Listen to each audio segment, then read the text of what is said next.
Good afternoon, everybody. Glad to have you here for our second webinar in utilizing college and career readiness standards and moving on to take a look at Webb's depth of knowledge. I hope everybody's had a good week and want to remind you that we have some activities in Moodle. Um, and we want to be sure that you're aware of what's there. So if you need any assistance in that process, by all means, please reach out to us. So today's webinar will give you a chance to review unpacking the CCRS and become more familiar with Webb's depth of knowledge. So you can begin to think about how to modify what you already do in the classroom to better align your lessons with both CCRS and DOK. I want to remind you that the CCRS and the DOK our guidelines. And so as you look at the lesson plans that you're doing, you're probably already doing really great things, but the CCRS in combination with the DOK is going to allow you to take that to a deeper level. And I think you'll find that it's a very rewarding experience. As we go along, since we're a small group, we can use microphones and or chat. So don't hesitate to um, ask questions. And as we move along, you can certainly bring in your thoughts about the work you've been doing in Moodle and how that's been going for you. So our focus has been so far in week one, review and unpacking of CCRS. And there is an activity in Moodle that aligns with that topic. We've been working on, in webinar one, aligning the CCRS to lessons, collecting materials and reflecting on the current practice. Where is your union, your organization or your agency at in relationship to implementing this? This time, today, we're going to introduce a little bit more about Webb's depth of knowledge. And then in week four, we'll bring it together in putting together an entire lesson. Today, I'm going to model for you what that looks like. Okay. Scavenger hunt gave you a chance to look at what CCRS and describe in your own words what they are. And so for today, we're going to review Webb's depth of knowledge. We're going to apply DOK to the CCRS and apply it to an activity. I'll present a modeling and practice activity for you and prepare to apply the DOK to a CCRS aligned lesson plan, which you probably, I'm hoping that you find as you go through your work that you're actually doing this. But this gives you an opportunity to actually identify and be intentional with your lesson planning so you can go a little bit deeper. Dr. Norman Webb was a math teacher involved in curriculum, and he wanted to improve what he saw happening in his math department where he worked. So he took a look at Bloom's taxonomy of learning skills and then created what he called the depth of knowledge levels, as you see on this chart. He divided these tasks into 4 levels. But this is not exactly a taxonomy. It allows for scaffolding, but in a different way than a taxonomy. Taxonomy is often viewed as a hierarchical classification, whereas Webb's depth of knowledge is about depth at each level. So it isn't exactly a hierarchy. This next chart is often what teachers have seen and refer to. As a circle or a pie chart, you can see the levels divided equally within the pie, with the defining skills associated with the different levels. Dr. Webb did not create this design, but it is a handy one to use. And you'll notice it says handout 1 up in the upper right-hand corner. Maria, do we have the handouts posted in the chat box? Yes, we do. Okay, excellent. If you haven't downloaded them already, then you can access them here, and they will be available for you to reference. You can also download them in Moodle. So that's another chart. So now we have 2 charts that we can look at. This third chart was designed by Karen Hess. She decided to blend Bloom's taxonomy and Webb's DOK to give a more comprehensive look at critical thinking levels. That's what we're really focusing on with depth of knowledge, critical thinking levels. And I like her chart because for me it provides a more complete description of the skill required at the different levels, and it helps me design more effective lessons. It brings these concepts and skills together and connects them in a way that suggests a practical structure for scaffolding. Okay, so regardless of the chart that you like best, the goal is the same: to incorporate appropriate DOK questions into our lessons while using the CCRS as a guide to increase critical thinking that has depth over time with appropriate scaffolding. You'll notice on this slide that there's one chart we didn't look at. We'll look at that separately. That's the colored chart that shows the levels 1 and 3 on the left and DOK4 as an extension of each level. This is kind of a new thinking on it, and we'll discuss this in more detail shortly, but basically, you can extend each level to a level 4 regardless of the skill grouping you're using. So level 4 can be looked at as an extension of any skill to a deeper thinking process. Okay. As a check-in just right now, I'd like you to think about your understanding of the DOK and challenge yourself to be able to describe it in 10 words or less. How might you describe the DOK levels very briefly in 10 words or less?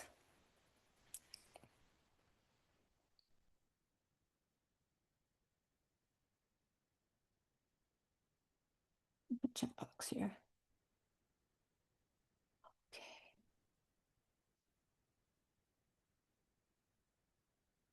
Okay, all right. It's how you create rigor within your lessons. I like that word. That's a good word, Danielle.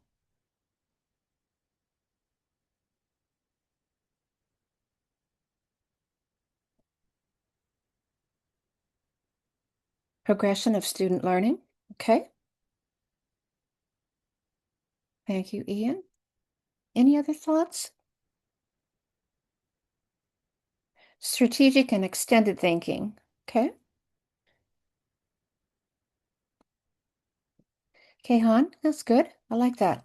Yeah, you're targeting all of the things that are involved in this idea of going deeper, regardless of what level that you're actually working with. So how is DOK related or associated with CCRS? What's the connection or the benefit, do you think? Why bother? We've got the CCRS. Why do we need to bother with DOK? Okay, all right. Aline, thank you. Practice skills with focus, which focus on challenging cognitive activities. Depth to skills building. Yes, adding that depth. So we used to go 6 inches wide and an inch deep, and now we need to go um, 1 inch wide and 6 inches deep. That's really what we're talking about here.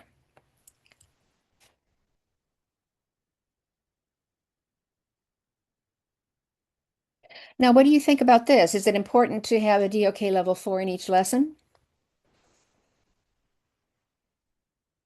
Okay, Danielle says no. Maria says yes. Can either of you explain, Maria? Um, what's your explanation of that? Actually, I gave it thought because I can see from what I've been learning that I do work with the the standards in my classes, and as I wrote, mostly a focus in the reading and comprehension with citing evidence.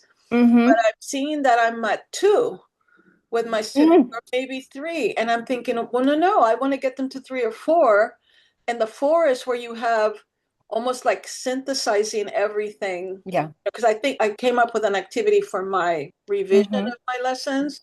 So it Mm-hmm. seems like if I don't do it, let's say I just don't take this class, I've taken a lot of trainings, my students Hmm. would be at the two, and I don't know that's a service to them.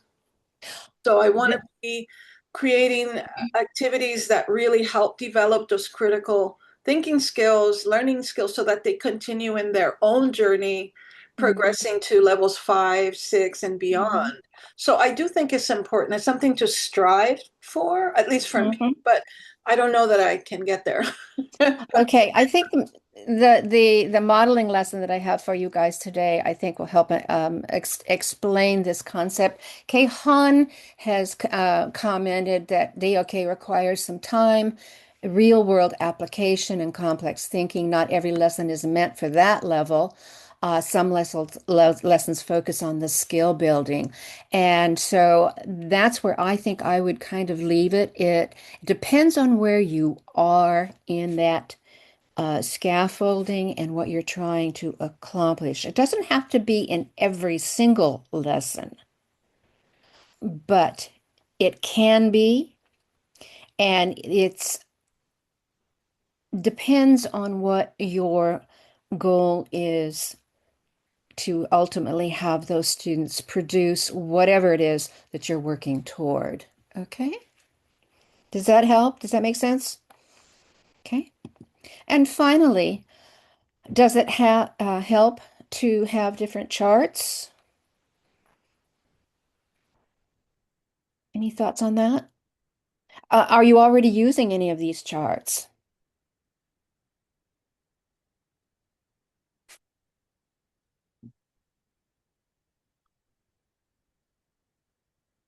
Yeah, I like the one by Karen Hess because it's kind of a compilation and it's an easy reference. But I've used the pie chart. I've used webs that he created. And I pretty much have used them all in different times and places.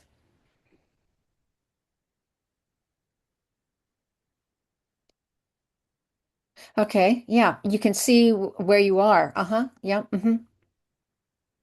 Yeah, I agree with you on the Hess chart because it does show you exactly what's involved, what the activities should be, the practices. Okay. All right.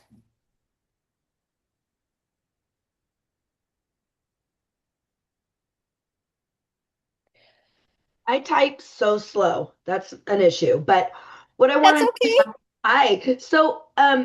one of the things I wanted to say is if you have individuals with special needs or individuals with disabilities within your class, sometimes it's very difficult to create the rigor without triggering um, PTSD or triggering trauma or triggering Hmm. other things. So sometimes it's really good for me to go way below their level just to give them Yeah. something relaxing to do and something that isn't harsh. So you always try to create rigor, but you also need to know for safety purposes when not to.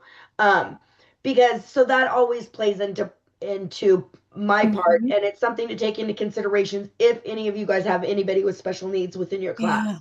Thank you for sharing that. That's something that I hadn't really given much thought to. I don't work with that population, but that's a very good point that you Or made. but even people with PTSD that have been called they're stupid or Sure. something like that. There's a lot of things adults bring into the classroom that we're dealing with as well. Right. You mentioned the one that you have. Can you tell us what the acronym means? I don't recognize that. It's the BKE. Let me see if I can get technically savvy. I can put it on here, but Okay. it's like it's steps, and it kind of looks like a pill box in a way. But Okay. and it Okay. has different boxes, but it gives you different actual words and verbs to use, but it's in a step level so you can see how it's conceptual or perceptual. You can actually see it. If I can get smart, I'll put it in my chat box because I have it Okay. in my thing. I'll see if I can find it. Okay. All right. Okay. Okay. Thank you. Thank you, Danielle. Yeah. So as we create our lessons, we want to remember the DOK levels. So how can we do that? One way is to think of the levels and what each accomplishes, such as the recall and reproduce. at level 1, and then level 2, 3, and 4 being the reasoning skills, moving from basic to strategic to extended. That's one way of looking at it. Another way of looking at it is to go ahead and look at recall and reasoning as our goal and divide it into basic, complex, and extended. So different, different methods for different folks depending upon what you're looking for. And the ultimate goal, though, is to move beyond recall to reasoning. So let's do a little comprehension check at this point. How can Webb's depth of knowledge support achievement of the CCRS? Either use your microphone. Okay, thank you, Danielle. I see. That's pretty cool. Yeah. All right. How can Webb's depth of knowledge support our achievement of the CCRS? How can we do that? So what I think, if I can share just for me, Sure. because I am working on some of the material right now, is that Uh-huh. I see where I can go to create an activity that might move the students in another direction. I want them to go to that reasoning. And I think that's what's missing is like we cited evidence, we have this, and then that's it. And then I thought, I need to do something Mhm. more. Mhm. So in that Mhm. way, I think it can be helpful. Mhm. And you just gave an example of an opportunity to Mhm. move from the level that you're at to the extended 4 level. Yeah, and You it would be take, interesting because I'd like to see how the students respond because when I first introduced some of the citing evidence, the students found it to be extremely challenging yes. and frustrating, Mhm. and yet I see them and I hear them using some of the terminology they learned. Mhm. So I think, okay, Mhm. it may not be 100% of the class, but I definitely did the part that I can do, and that's Mhm. helpful in that way for me personally. Mhm.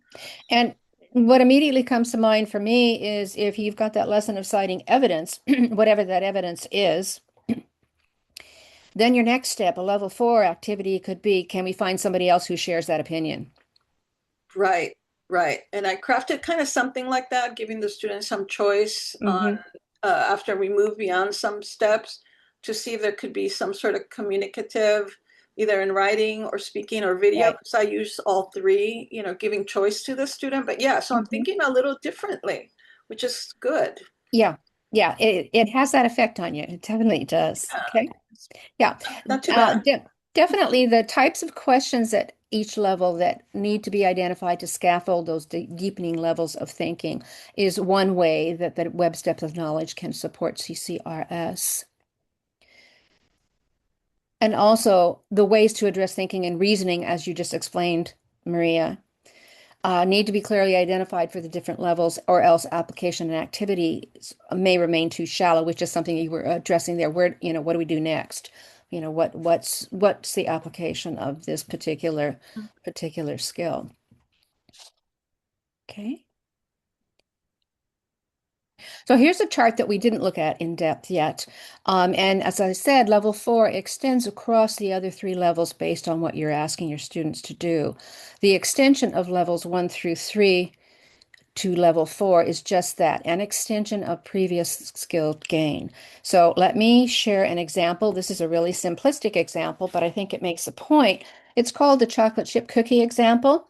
And you can actually find a video of this on YouTube if you want to look it up. A level 1 question could be describe the contents of a chocolate chip cookie, which targets recall. How does it taste? Okay, personal opinion. What are the things I need to bake them? And that could be a list. At level 2, we could ask, how do I bake the cookies? Which is a sequence question.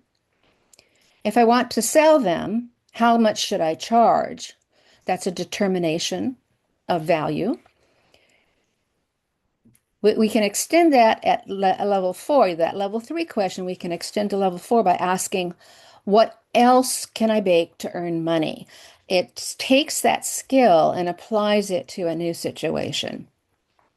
And we probably do this anyway, but it's nice to be able to identify exactly what it is that we're doing as we're moving to that application process. Level 3 questions might ask, what do I need to change to bake cookies at a higher altitude? Which is problem solving. Can I substitute ingredients? Okay.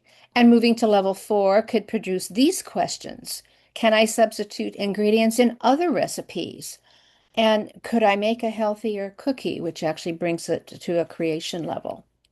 So if you view level 4 as a lateral shift, extending levels 1, 2, and 3, this is a progression of transferring knowledge to a new context, but within the range of skills a student can be proficient in. So a lot of people think that level 4 is they've got to have all these skills in their bucket, 1 through 1, 2, and 3, before you can do level 4, and that's not really the case. You can do the level 4 deeper thinking as long as they have the skills at that particular level 1, 2, or 3. Does that make sense? Is this coming across well for you?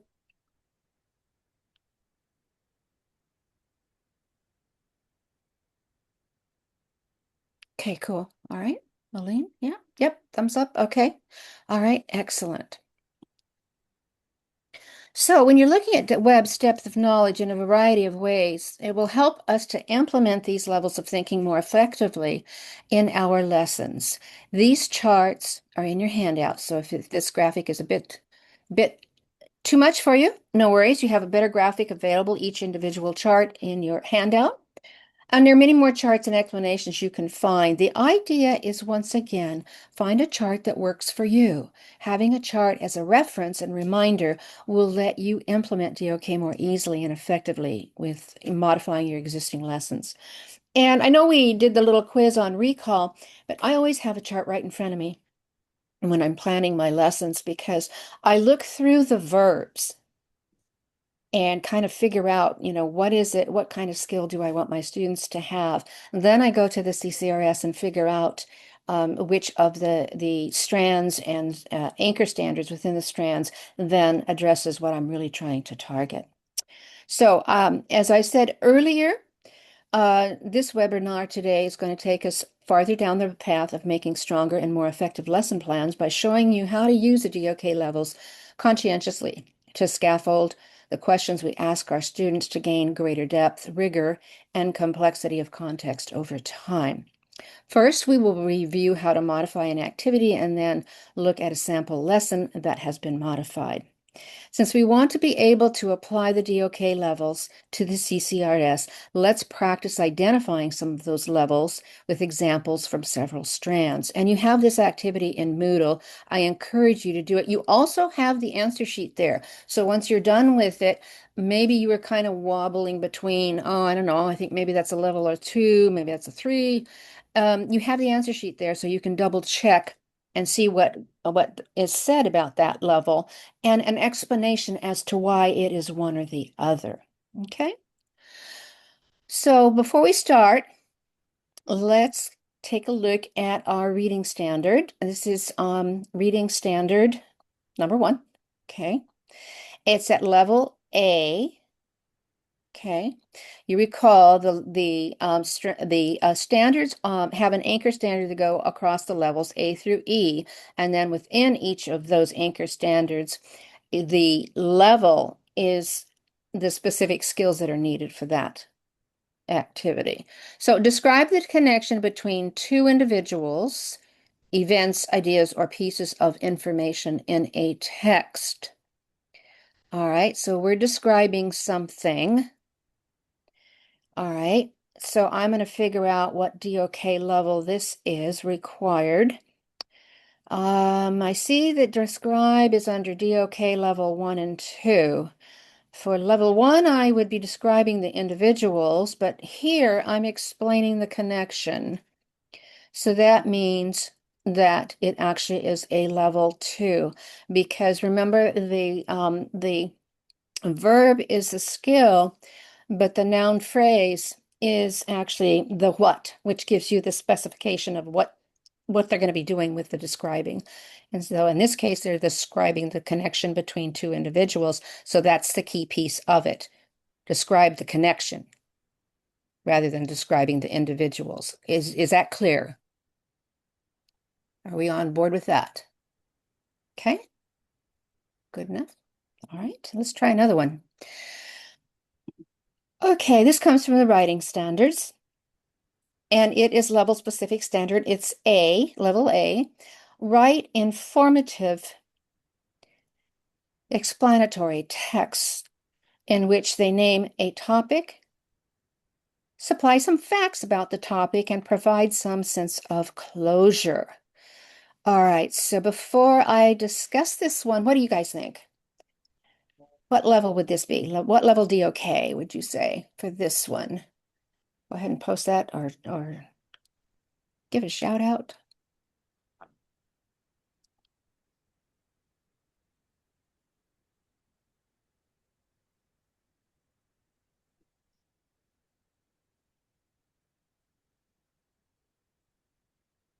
Okay, so we've got some differences, 2, 3, and 4. Okay.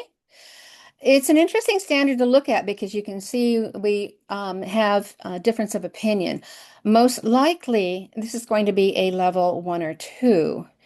It could depend upon the type of closure that the teacher asks for. It would be the difference between having the student define or give an example. Okay, so you can see that the DOK levels, just like the CCRS, they're guidelines to increase rigor in instruction for more effective lessons. So that some sense of closure, that would make the difference between whether it's a level 1 or a level 2. Okay, so that's the writing standard. Let's take a look at speaking and listening. This standard is at level C. Is it automatically higher than A or B? What do you think? Because this is in, the grouping is C. Do you think it's higher than A or B?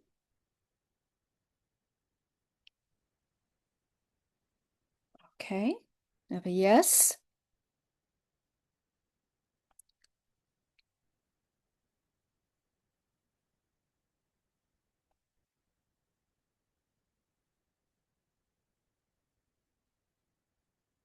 Okay, we have a yes and a no. Okay. All right, let's talk about this a little bit then. Okay. So the standard is asking the student to summarize the points a speaker makes and explain how each claim is supported by reasons and evidence. So what DOK levels are being used? If we look at our chart, we can see that summarize is level 2. Explain can be either 2 or 3. And supported by reasons and evidence is definitely a level 3. So we could say that this is actually a level 2 or 3, depending upon how a teacher would use this. You can actually, I want to point out something too at this point. You can actually divide this into 2 lessons. Your first lesson, you could have the student summarize the points the speaker makes. And your next lesson could deal with explaining how each claim is supported by reasons and evidence. And in that way, you would be targeting the summarized targets, DOK 2, and the explanation and supported by reasons is level 3. And that's what you can do with these standards that I think is really important to recognize. Is that you can break them down into as small a piece as you need in order to target that particular skill that you want to get across to your students. That's where the scaffolding really becomes solid so that you can get to the more critical thinking levels, regardless of what level you're working with at this point. Does that make sense? Yeah. Okay. All right. In summary, then, use all the charts to become fluent in DOK. These levels are not written in stone any more than CCRS are. And both these tools are available to improve our teaching so we can constantly improve the rigor and effectiveness of everything we ask our students to do so they can be better prepared for this complex world. Remember, DOK is about complexity, not difficulty. So, how do we do this? Let's take a look at an activity to see how we can increase its rigor by changing the DOK level of questions asked. Because as we know, DOK is also about asking the appropriate questions for your desired group level. Okay, so here's our example. This is a sample of an activity that a teacher engaged in with her students. As part of this activity, she first asked her class to read the story about Joe shops in Germany. So they've read the story, okay?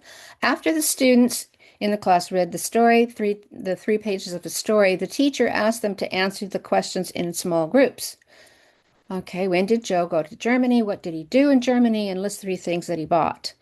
Okay, this is a no-brainer. Look at the questions in terms of Webb's depth of knowledge. What level of depth of knowledge do you think these questions fall into? Yep, yep. Right on. Yeah, these are absolutely level 1 questions, basic W questions.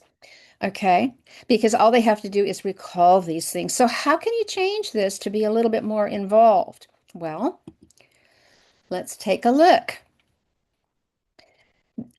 These questions only address level 1 of DOK because they only called on the students to address factual information about the story. However, if the teacher wanted to revise the activity so that students had to move to level 2 or 3, the questions could be revised. For example, a level 2 question could be compare what Joe bought with what he first hoped to buy.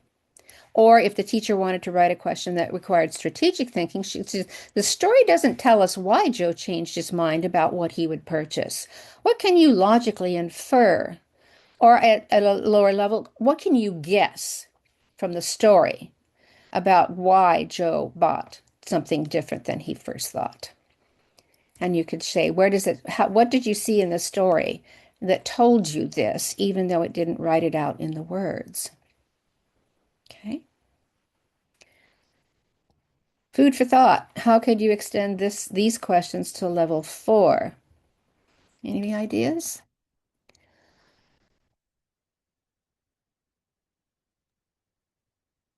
You would maybe ask them to connect it to their lives and real world experiences, and make that connection Mm-hmm. and how they would utilize Mm-hmm. that information in the real world. Mm-hmm. Yeah, yeah, definitely. That would be a great way of taking those skills and transferring them to a new situation. That's that's the for me, that's what level 4 is all about, is that transference of knowledge so that they can build on their own knowledge, which is the third piece of the change, the shift in education, so that they can then become lifelong learners and be able to be independent. Okay. All right. Okay, so we're getting close to sharing the lesson plan modification example I'm going to share with you, but we just want to remind you that in your Moodle, you've got the modifying activity that is going to be due on February 22nd. Okay, and I'm going to show you the process what that looks like, the steps involved, and then I'll share a lesson with you. So you're going to describe your activity, tell which standard you selected as the basis of your modification, and describe the modifications you made. Tell how the modified activity meets the demands of the standard, and then post feedback for at least 2 of your colleagues on their updated activities. And so that's the Moodle activity for this week. Okay. And in order to facilitate you doing that, I'm going to actually share a lesson with you, okay? One use of applying the DOK to an act is sure the questions you have are of varying depths. Another use of the DOK is to help you identify the various levels of DOK in an assignment so you can successfully scaffold the activities that prepare students to accomplish the assignment. So I am going to stop sharing, and if I can manage my technology, I will bring up the lesson plan.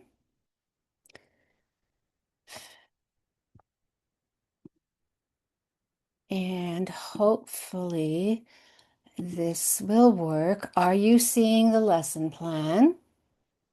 Yes, we are, DeAnne. Perfect. I'm a happy camper. All right, so this is our original lesson. This is also this is posted in Moodle. It's in your handouts, okay?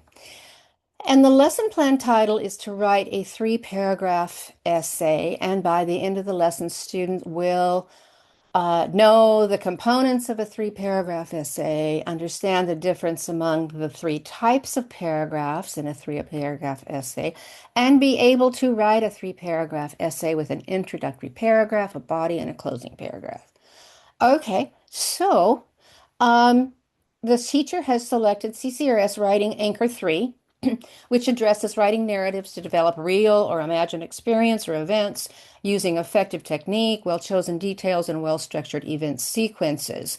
It's at level B. Okay, students will write narratives in which they will recount a well-elaborated event or short sequence of events. There's a defining skill right there.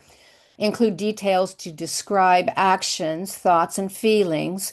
Use temporal words to signal event order and provide a sense of closure. And so we can assign DOK level 2 to this.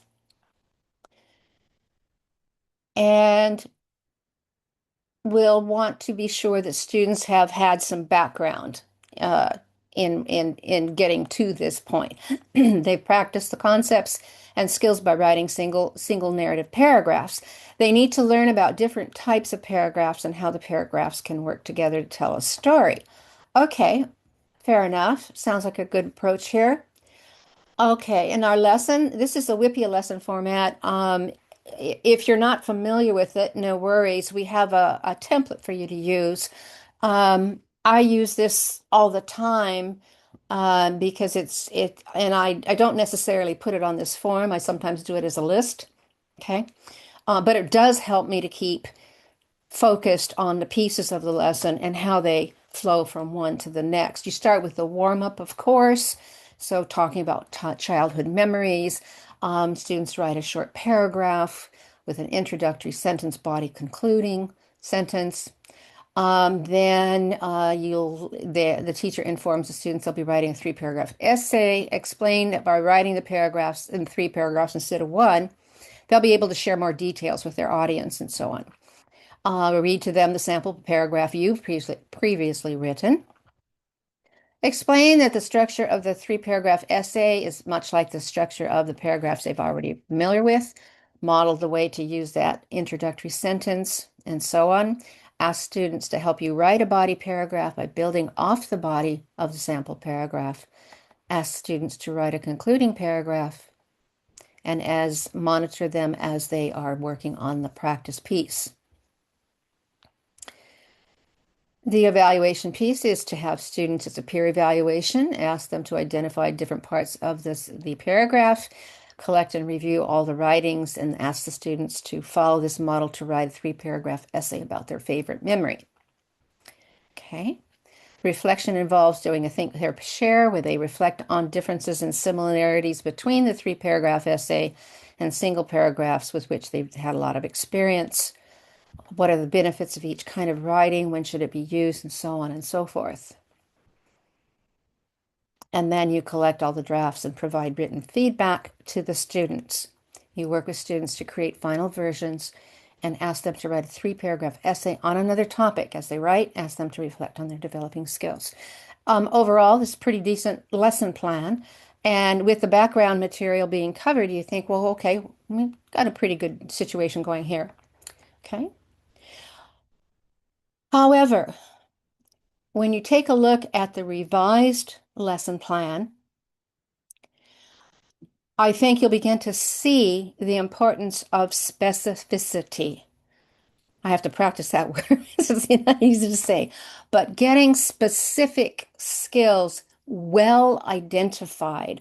I think sometimes as teachers, we lose ourselves in our own words, and backing up and looking at the CCRS and the DOK allows us to zero in on that one thing. For example, all right, title of the lesson is the same. We've moved from a 3-paragraph essay to an effective narrative paragraph. 3 words, effective narrative paragraph. Okay. So that tells me that we're going to zero in on what are those effective pieces of a narrative paragraph. Now we want students to be able to write an introductory sentence for a paragraph that responds to a prompt, has sequenced events, uses sequencing words, and ends a paragraph with a final sentence bringing closure. This understand piece of this lesson plan tells me that I can write a rubric and I now have something that's more measurable. Okay? So the goal is to write a 1-paragraph narrative that responds to a prompt and incorporates the following. So you see that we have taken what our idea is for the lesson and we've written it in a very measurable type of objective here. This is our objective. 1-paragraph narrative that responds to a prompt and incorporates an introductory sentence, sequenced events, sequencing words, a final sentence bringing closure. You've got 4 points there that you can have in your rubric that you're going to be looking for when you look at the final paragraphs that these students write. So the standard is the same, write narratives to develop real or imagined experiences. And it's level B, it's the same. The DOK level is still the same because we're dealing with sequencing, introductory sentence, and final sentence. The backup task, or the tasks that are lead up to doing this lesson, are a little bit different as well. In several previous lessons, students learned the concepts and skills of writing an introductory sentence that related to the prompt, sequencing events that develop the introductory sentence using sequencing words, and writing a closure sentence for a narrative paragraph. This lesson plan will give students the opportunity to put those skills into action by writing a narrative paragraph and then revising their paragraph to improve it. So this lesson is taking on a new aura, if you will. It's far deeper than the first lesson plan, I think. So the lesson plan itself looks different as well. With the warm-up and review, you review the basic skills concept the class has been studying. You write these skills on the board and ask various students to explain what they are. You're checking for comprehension. Do they know what an introductory sentence is and what it looks like? Do they know what sequencing words are? So you do a little comprehension check, review, make sure everybody's on task. And then you have prepared a short narrative paragraph about a time when you returned to school, following all the rules of what we're setting out here, the sequence of events that led to your return. You double space it and you give the narrative a title and you create a copy for each student. You pass it out and ask the students to read it. And when they're finished, look at how the questions have changed. Did you enjoy the story? Did they relate to it? Do they feel they knew you better? Do they like to read biographies or autobiographies about other lives? Do they have children, family, or friends who would be interested in reading about their lives? Ask other questions that help them focus on the power of the written word to communicate important events in our lives to others. This is a really good connection to introducing the topic and creating that motivation for them to actually do this. You review your paragraph, asking students to identify the pieces that they're going to be putting into their own paragraph. Tell them today we're going to put all that together and practice writing your own narrative paragraph. And here's the prompt on the board. Describe the sequence of events that led you to return to school to continue your education. All right. The practice has a hefty amount of time, because it will take time. Okay. They sit with a partner, and I love this piece of the lesson. They sit with a partner and they orally tell their partner the steps that led to the return to school. What a brilliant use of verbal language in order to facilitate writing the language. You ask them to eventually write down the steps, so they do that. They speak orally, then they write their steps in a sequence. They check each other's work to make sure the sequences are complete. Then you ask the students to write an introductory sentence for their paragraphs. They can work in pairs, they can work as a group, put things on the board. And then you ask the students to put the introductory sentence and sequence events into a paragraph using the sequencing words and adding a closing sentence. And they should also give it a title. That gives it a nice touch. Ideally, students can take this paragraph and type it into a Word document, print it out, and submit it to you. If they don't have those computer skills, they can write it out by hand, double space, so there's room for comments and corrections, with margins and indentation before submitting it. So you're teaching them the format too that they can eventually translate to the computer. On your own, you would review each paragraph and then return the paragraph with scored rubrics to the students at the next class. And I think I failed to mention, you should actually have that rubric printed up and given to the students when they begin the assignment so they know exactly what they're going to be looking for, what you're going to be looking for, and what they need to address. So you pair them up, they help each other improve their paragraphs according to the feedback, and then they rewrite the paragraph and return it to you. You may again review the paragraph using the same rubric to note improvement or simply write comments. Okay. Then the application piece, you return the revised paragraphs to the students and ask them to take their paragraphs home to have family members or friends read it. Now they've got a final draft that looks pretty good, might have a couple of minor errors, but nothing huge. And then on the reflection piece, you have them come back to class and ask the students to share the reactions of families and friends to their reading of their narratives and highlight any responses that will motivate students to want to write more. So you end up taking this 3-paragraph essay, which in the academic world is, it's a desirable skill for a student to have. You change it to a 1-paragraph essay. You make it very specific, and you incorporate writing that 1-paragraph essay into a life experience for them.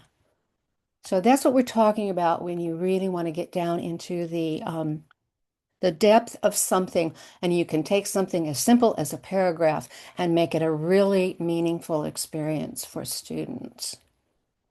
Okay, before I slip back to the presentation, are there any comments or questions, burning questions that you might have at this point on anybody? Did this give you an aha moment by any chance?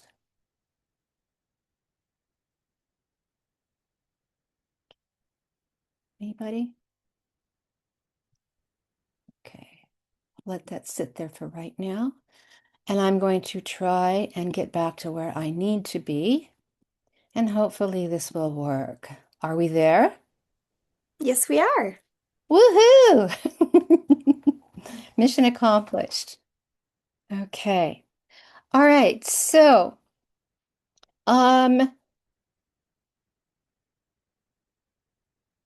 any comments about the lesson? Did it make a point?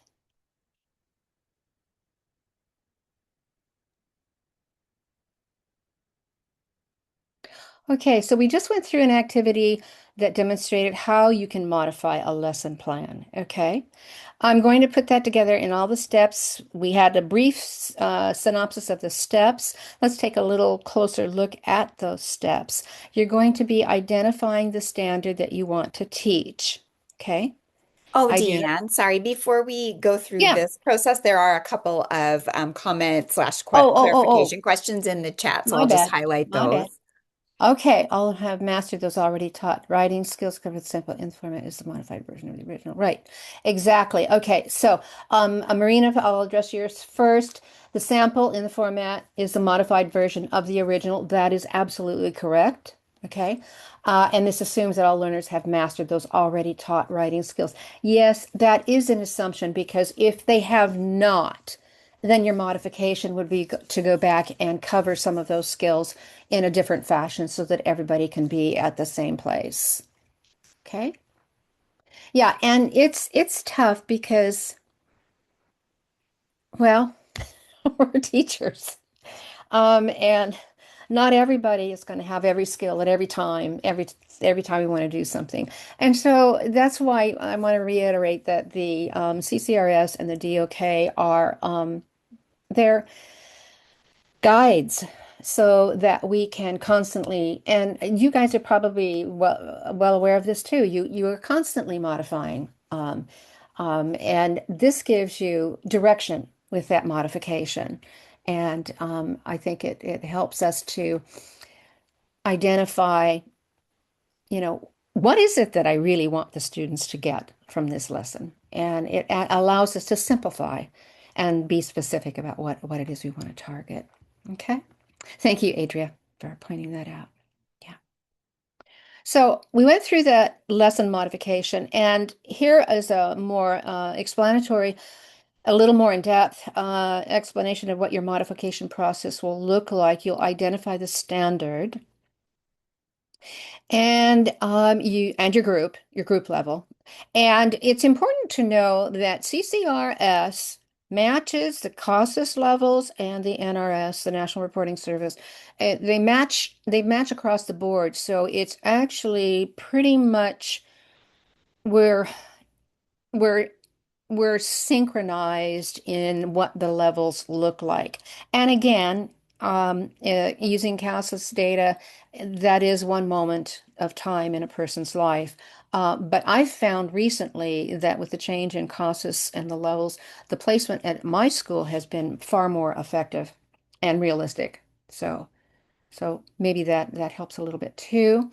You want to focus more on the content standard than on the specifics of the original assignment. Okay, think about that for a moment. You have your original lesson, okay, and you want to modify it. Look at the lesson, what you're trying to accomplish, and go back to the standards and tweak it, modify it based on the standards, okay? Unpack that standard to identify the skills and concepts that you want to teach, identify the DOK levels, okay? Design your lesson plan or scaffolded lesson plans to address the skills, concepts, and DOK levels with appropriate activities. If you want to increase the rigor, you may decide to apply more than one standard to the assignment. I've noticed I do that more these days than I used to. And then evaluate it overall to see if it's better aligned with the standards and will it result in students being able to show evidence of the DOK required for that particular lesson. And again, you can break it down as far as you want to in order to be able to get to the ultimate goal that you have in the back of your mind there. By the end of the school year, I want everybody to be able to write a book, Just kidding. Okay. So this is the template that was used for the lesson and the modification as well. And we have that for you as well. So you can plan your lesson modification. And let me say this too. If you don't think you have a lesson that you want to modify, there's no reason you can't create a new one and follow the steps. Okay, because once you've created that one, then at a future time, you might look at it and say, you know what? I want to tweak this up a bit. and fix it a little bit, make it better. So the first thing is you want to fill out your title. You want to have a title, lesson plan title, the learner level, okay?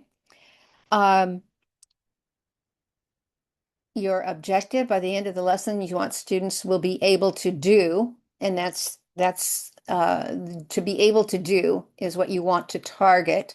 And in order to do that, what do they have to know and understand in order to do that?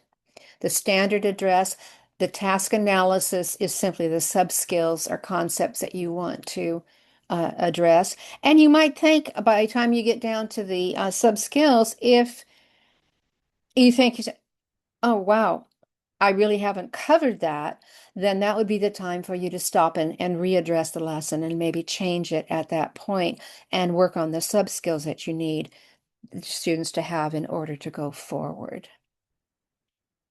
So you have that template in your handouts, and this is what you actually put together in Moodle.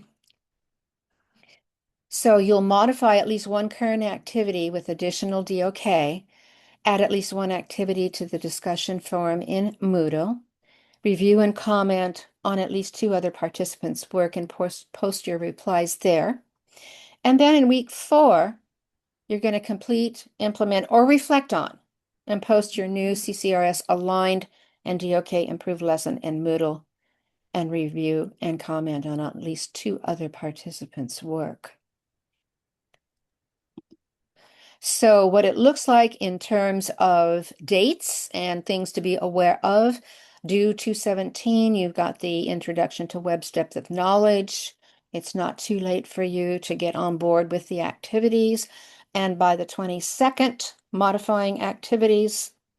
And then week 4 is the lesson plan submission and lesson plan review, because March 1st is the final day of the course. Okay. Any point of clarification? I have a question. Yeah. So for the modification, you want us to use that template, or is that template for the final? Because I rewrote what I want to do with the materials, but I didn't use a template. I just wrote out what I want to do, and I would post it as a discussion. And then I thought I would put the materials in there. I'm not sure how I'm going to comment on a partner's work. Are they going to show me a lesson and material? Am I supposed to, so that was the part that I want some clarification on. Do I have to use a template first of all? Um, yeah, that would be the easiest thing to do. And so you can take a look at what you've already put down on your lesson and just transfer that information to the template in the appropriate box that it fits. And then that posting exists in Moodle, and you would be able to have people comment on your lesson, and you can then comment on others as well. And it also, oh, go ahead. No, for the assignment that's this week. Yeah, The modification, you want it on the template and then they can see it. But I want to know right. if you have to also put, like, for example, I'm doing 2 readings, 2 different articles for Okay. practice. Do I have to put a screenshot of each, or I don't need to do that? The lesson. Do they need to see my materials is what I'm asking as well. Normally, that's what we do have you do. Adria, do you want to comment on that? Yeah, let me chime in. Thank you. These are good questions, Maria. And I think I want to make sure that we answer clearly based on the 2 different assignments. I know you're asking about the week 3 assignment that is posting a modification, and then there's also the week 4 assignment that is the lesson plan that we just walked through. The template will be ideal for using for that lesson plan that's in week 4. And that you will find in the week 4 assignment where it is. I know today we gave you a PDF version in the webinar handouts, but there is a Word version there for you in the week 4. So we'll have you use the template for that. For this week, for the week 3 activity, sorry, my eyes are over here because I'm also looking at that activity, applying the DOK to modify an existing activity. You don't really need to write it all out as a full lesson plan, but if you can just be able to add, just describe describe, I guess, in your comments, the items that you looked for to change and just give enough there that we're sharing, essentially that discussion is more about sharing some examples. And this is a discussion where we will post replies. Whereas like the lesson plan example at the end, adding feedback and replying won't be a requirement for that one. It is a sharing space. It's a place to post. But the one this week really is more about, sharing the modifications, the ideas that you had, and being able to, read and respond to the ideas so that it is more of a sharing space. I Okay. don't know if that's more words. I don't know if those more words No, are more clear, it is but helpful. It is helpful because I okay. wrote it and I have the standards and I have the DOK and everything in, but I didn't formalize it and break it down. But I did say I'm going to do this and then this and then this and then this, and my goal is this. That's great. I think that will be great. DeAnne, I hope that that works well for you as I well. think that works really well, and Okay. I like that approach much better. Yeah, I think that the description for Well, the modification. I And, I I was just have trying to, I was thinking of just like being brief with, yeah, and yeah, understanding. I don't need a lot of words to understand the main, but I understand the full lesson that's coming. okay, Sure, you're going to go here and it here, but yeah. for this part, I just thought, okay, do you really? I mean, I would do it if I had to, but okay, I I do think have a sharing the Yeah, question. modifications will be a great way to go about it. yeah, Just sort of thank you. highlighting, here's what I see, here's what I would change, just so Yeah, that we're, again, able to share lots of examples. yeah. I do have a question. Under week 3, it says applying DOK to CCRS. Is that something we did during class, or is that the applying DOK to CCRS? That's a worksheet that we need to do, correct? Yes, that's a work that is an activity worksheet. That we Okay. need to do. Yeah, Okay, that's the in one I addition. referenced that has Yes, you go through it and you indicate what the level of DOK is. got it. They target several skills for each strand, and then once you're done, maybe you've got a couple that you're not too sure about. You can look at you do have the answers there, and you can see their explanation for why that particular skill is at that level. Okay, great. So Thank it's you. a great tool to use to understand how to apply the DOK. Great question too, Danielle. And Yeah. yes, we did do a few examples of that. I think 3 examples Yeah. today here, but it's that same essential idea that's going on in the activity in Moodle. Yeah, Mhm. just more. And more than it being that, yeah, I got it right or no, I didn't get it right, is the process of thinking about the skills and what level of thinking is required on the part of your students. That's the real purpose of that activity. Okay. and in the part of the teacher, if I may add, because I find it quite challenging to go between the standards and the strands, and it's just for me, I was like, I have to do it in little bits. So for the teacher too, for me anyway, it's challenging to be able to go back and forth and Hmm. analyze and synthesize and this step and that step. So that's Yeah, I absolutely hear what you're saying. When I first started using CCRS, I stuck a lot to the reading because it did seem to be a lot. But I Mhm. think as you get a bit more familiar with the CCRS, then you will recognize that when you're doing this particular skill in reading, you'll automatically think there's a language piece that belongs in here too. Thank you. Uh-huh. Thanks for all these questions and comments, Yeah. everyone. This is really helpful. And I do want to note and respect that we're at about 5 minutes past the Yeah. hour. So Oh, yes. we'll do our finishing wrap-up comments so that those who need to go can go. And if you have a couple other questions, I'm sure we can stick around. But we'll go ahead Yeah. and take care of our official wrap-up, our formal wrap-up.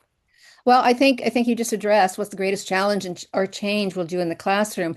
Perhaps it is being able to actually incorporate using the CCRS more methodically. Okay. What what do you think you're okay? Look, okay.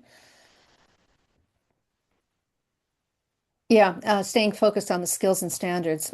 That's a challenge. But it comes with usage. Trust me. Usage. The more you use it, the more it becomes part of how you think about it when you think of putting a lesson together. It'll automatically pop in your head. Okay. And just a reminder that we do have an evaluation in Moodle when you finish up the course. Okay. Want you to be sure to do that. That helps us improve our content and presentation for you. And we would like to thank you for all your hard work. And I appreciate the fact that you stayed 7 minutes over. I've been watching the clock, but the conversation was really great. So I hope it was well worth your time. Thank you very much. Thank you. And Adria, did you want to address a continuing Yeah, I'll just briefly, I'll just comment on this because I know this is a priority for some folks, and so I'll just mention it briefly, and there will be an email to follow. So we are able, of course, I believe you know, at the end of the course, all participants who complete the course will, doing nothing additionally, just receive a digital certificate showing the hours that you invested in the course, which for this course is 14 hours. We also do have the opportunity with our 4-week facilitated online courses, such as this one, for you to be able to register through through its Sacramento State, Cal State University Sacramento College of Continuing Ed, to also receive and convert those into CEUs. And so I will send an email once everything is wrapped up with the information for you to be able to go ahead and register for those if you choose. It's an additional step, and there is a small fee attached. It's usually $65, $75, something like that. But we do like to provide that opportunity, and we're fortunate to have the ability to partner with Sac State to do that. So again, you can just, if you're interested, just keep an eye out for a separate email from me after the close of the course. We are really grateful to everyone who was able to be here today, and I'm just can keep talking. It'll be on the recording, but just for everyone who is here today and watching the recording, we're really glad to have had your participation in the course. And I'm talking about it like it's over. It's not over. We're partway through week 3, and we still have the rest of this week and our week 4 to come. But again, thanks so much for your engagement, your great participation and questions, and we will talk with you soon. Always open for your questions, and we'll see you around. Take care, everybody. absolutely. See you in Moodle. Bye-bye. Bye-bye.